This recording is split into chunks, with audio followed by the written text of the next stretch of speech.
Recording in progress. Hello everyone, this is me Wahyudi Akbar Sugeha with my NPM 214111090 and I'm from Technocrat Indonesia University, specifically Faculty of Economic and Business. And right now this is our last lesson in the financial management is the international financial management. Yay! Okay, this is the uh, last topic in this semester, so we have to spirit, we have to break a leg for this lesson. Okay, this first one, what is financial international financial management? International financial management is a branch of the financial management that deals with the financial management of companies to entities in the international settings. It covers various financial aspects related to a company's operations across national borders, including financial planning, investment, decision-making, foreign currency risk management, international financing, and working capital management in international environment. And this is a key point to really relate to international financial management. The first one, international financial planning, is involve planning financial result research to achieve corporate objective in the context of the cross-border operations. The second one, international investment decision making. International financial management considers investment in assets in different countries and currencies. Foreign currency risk management. Companies operating in international market must consider the risks associated with change in currency and change rates. The fourth one, international financing. Companies often require sources of financing to support their international operations. The fifth one, international working capital management. Working capital management involves managing a company's short-term assets and liabilities. And the sixth one, regulatory compliance. International finance management also involves understanding and complying with various international financial regulations that can affect a company's operation, including foreign currency regulation and international taxes. International financial management is particularly important for companies operating in global market, as changing economic conditions, fluctuating currency exchange rates, and other risks can have a significant impact on their financial performance. Therefore, a good understanding of the concepts and practice in international financial management is essential to achieving success in international business. MNC conferences. Multinational corporations or MNCs conferences.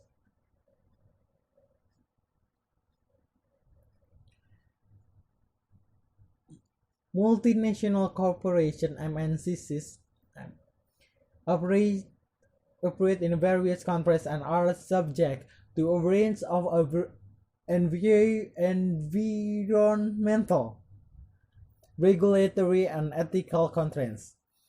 These constraints can impact their operations and require them adhere to specific standards and guidelines.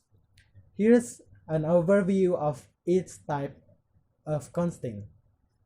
The first one, environment constraints. Environment constraints refer to the limitations and regulation imposed on multinational corporations to protect the natural environment.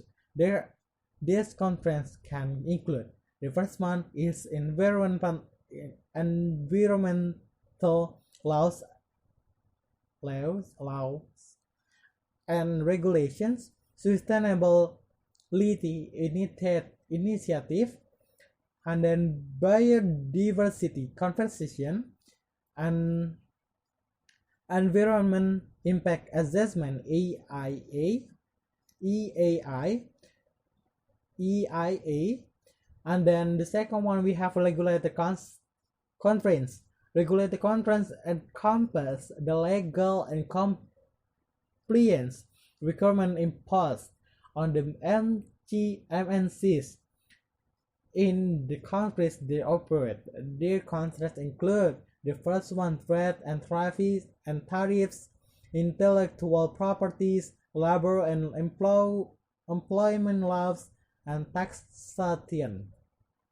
And the last one we have ethical constraints. Ethical constraints are non-legal guidelines that impact MNC's conduct and reputation. These constraints may include corporate social responsibility, CSR,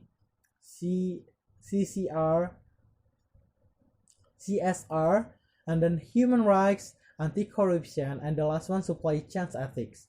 Navigating these environmental, regulatory, and ethical constraints is essential for MNCs maintain a positive reputation, mitigate legal risks, and contribute to sustainable the ethical global business practice. Value to do so can result in legal challenge, public backlash, and damage to their brand image. International finance image is the branch of finance that deals with managing an organization's financial resources on a global scale. The objective of international financial management is similar to those of domestic financial management, but with the added complexity of dealing with multiple currencies, diverse markets, and geopolitical considerations. The primary objective of international finance management include: the first one, maximizing shareholder wealth, risk management, capital budgeting, and investment division. And then we have financing decision, currency risk management, trade financing, market entry and expense strategies, tax planning and optimization, compliance with international regulation, liquidity management, cost of capital management, and the last one is cultural and ethical consideration. In summary, international financial management aims to create value for shareholders while effectively managing the unique challenges associated with operating in a global business environment, including currency risks, political risks, and cross-border regulatory compliance. It requires a strategic approach that considers both the opportunities and risks of international markets. The next one, international financial management is crucial for business and government alike, and its importance can be highlighted in the two key ways. The importance of international financial management. The first one is risk mitigation. International financial management plays a critical role in mitigating various financial risks associated with global operations, business engaging in international trade and investment face risks such as exchange rate fluctuations, interest rate volatility, political instability, and economic uncertainties. Proper financial management helps organizations identify, measure, and manage these risks effectively by using tools like currency hedging, diversification of investment, and risk assessment. Companies can reduce their exposure to these uncertainties and protect their financial assets. This risk mitigation is essential for maintaining stable and sustainable international operation and ensuring financial viability in an interconnected global economy. The second one, we have capital allocation of efficiency. Efficient international financial management allows for optimal capital allocation. This means that companies can source funds from global markets, choose the most cost-effective financing option, and allocate resources to projects that offer the higher returns by tapping into international financial market. Businesses can access a broader range of financing options, potentially lowering the cost of capital and expanding investment opportunities. Effective allocation of capital helps organizations grow and expand their operations, increase profitability, and achieve strategic goals. It also allows governments to manage their foreign exchange reserves and use them to stabilize their economics and support international trade. In summary, international financial management is indispensable for both businesses and governments because it enables risk mitigation and efficient capital allocation in a globalized world. It helps organizations navigate the complexities of international markets, make informed financial decisions, and achieve their objectives while safeguarding their financial stability. The influence of international financial management. International financial management has a significant influence on the economic well-being and stability of countries and can impact various aspects of their economies. The key concepts in international economic are gross domestic product (GDP), and gross product, which are calculated with different principles: the theoretic principle for GDP and the principle of nationality of origin. Now, and this is the GDP and the formula. Nationality for GNP. Calculating GDP using the territorial principle. GDP is the measure of the total economic output within the geographical boundaries of a country, regardless of whether the production is done by domestic and foreign entities. The territorial principle focuses on the location of production. The formula of calculating GDP using the territorial principle is GDP equal consumption C plus investment plus government spending plus export minus imports. And the second one, calculating GNP with the principal nationality. GNP, on the other hand, take into account the nationality of the entities engaged in the production. It includes the value of all goods and services produced by a country's residents, whether they are located within a country's border or abroad, and it's excluded the value of production by foreign residents within the country's borders.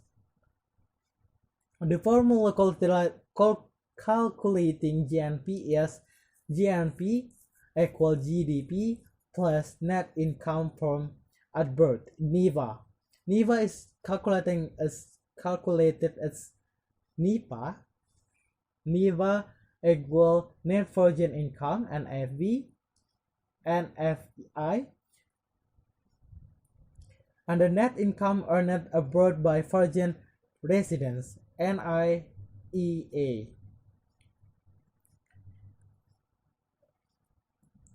In summary, GDP is calculated using the territorial principle, considering all economic activities.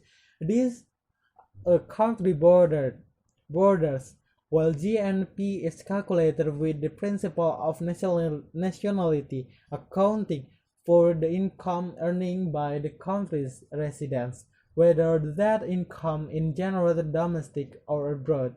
The choice between GDP and GNP as an economic indicator depends on the specific economic context and the aspect of the economy that needs to be analyzed. The next one, international financial economics. Certainly I can provide you with some information that's topic related to international financial economics. The first one, international commercial transaction. International commercial transaction refer to the exchange of goods and services across national border. This transaction involve the purchase and sale of products or services between business or individual located in different countries. The second one, international finance transaction. International financial transaction involve the movement of money, capital, and financial assets across international boundaries. These transactions can include foreign exchange, forex trading, cross-border investment in international banking, and international bond or equity offerings. They play a crucial role in the global economy and are subject to various regulations and risks. The third one, international financial risk management. Managing international financial risk is essential for business and investor involved in a cross-border transaction. This includes managing risks associated with currency exchange rate fluctuations, political instability, interest rate change, and more. Risk management strategies can involve hedging, diversification, and the use of financial derivatives to mitigate potential losses. The fourth one, financial reports. A financial report is a document that provides a summary of a company's financial performance over a specific period, typically a fiscal year or quarter. Financial reports include the income statement, balance sheet, cash flow statement, and notes to the financial statement. These reports are used by investors, creditors, and management to assess a company's financial health and performance. And the last one, we have Financial Performance International. Assessing the financial performance of international operation of investment involves analyzing the financial result of a company's activities in different countries. This assessment includes evaluating revenue, expenses, profit, and other financial metrics in the context of international market and currencies. It also considers factors like exchange rate fluctuations, regulatory difference, and economic conditions in various countries. So this is a financial institution. The first one, EMV. The second one, international bank, and then EFC, international financial corporations, IDA, International Development Association, BIS, Bank for International Settlement, and RDA, Regional Development Agencies. And the next one is theories of national business existence. Theory of international business help explain the motivation, behaviors, and patterns of international business activities. Here are explanation of three important theories in the field of international business. The first one is theory of cooperative advance. Originally developed by David Ricardo in the early 19th century, argues that countries should specialize in producing goods and services in which they have a comparative advantage. And there's the next one, theory of market imperfections. This theory suggested that international business activities are due to market imperfection or failures. Market imperfections can include difference in information, transaction costs, regulatory barrier, and more. Firms engage in international business to exploit these imperfections, such as by seeking lower production costs, accessing large consumer markets, and leveraging favorable regulatory environment in other country. And the last one, conduct life cycle theory, also known as the product cycle theory, development by Raymond Vernon in the 1960s. Three theory explain the life cycle of product in the context of international trade. It posits that a product goes through different stages: introduction, growth, maturity, and decline. In each stage, the optimal location for the production and marketing may change. Initially, new products are often produced in the home country, but as they nurture, firms may move production to countries with lower production costs.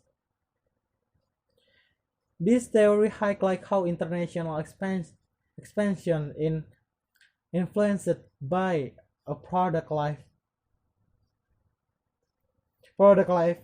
cycle.